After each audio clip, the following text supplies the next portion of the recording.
আসসালামু আলাইকুম। আমি আতিকুর রহমান।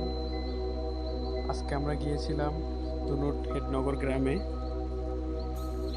আসলে ছোটবেলা থেকে শুনে আসছিলাম আমরা যে বাংলাদেশে আঙ্গুর চাষ হয় না, আর হলেও সে আঙ্গুর খাওয়া যায় না, মানে টক।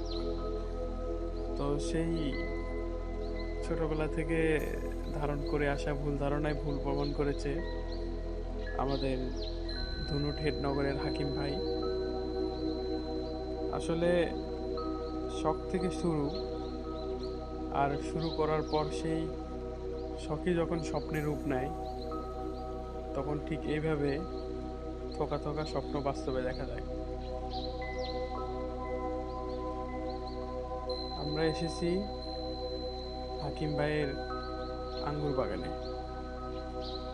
আসলে ওনার ইচ্ছা শক্তির এক চরম বহিঃপ্রকাশ হলো এই আঙ্গুর বাগান। হাকিম সাহেবের ফলানো আঙ্গুর খেতে বেশ মিষ্টি ও সুস্বাদু।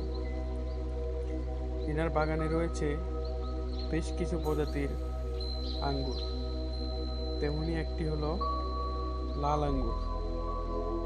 একবার দেখুন, এটি কি সুন্দর ও মনোমুগ্ধকর। একটা খেয়ে দেখি। খেতে অনেক সুস্বাদু, মানে ধারণা করার থেকেও সুস্বাদু। আসলে অনেক প্রজাতির জাত আছে, আপনি যদি ভালো জাত বাছাই করতে পারেন তো সে আঙ্গুর অবশ্যই মিষ্টি হবে।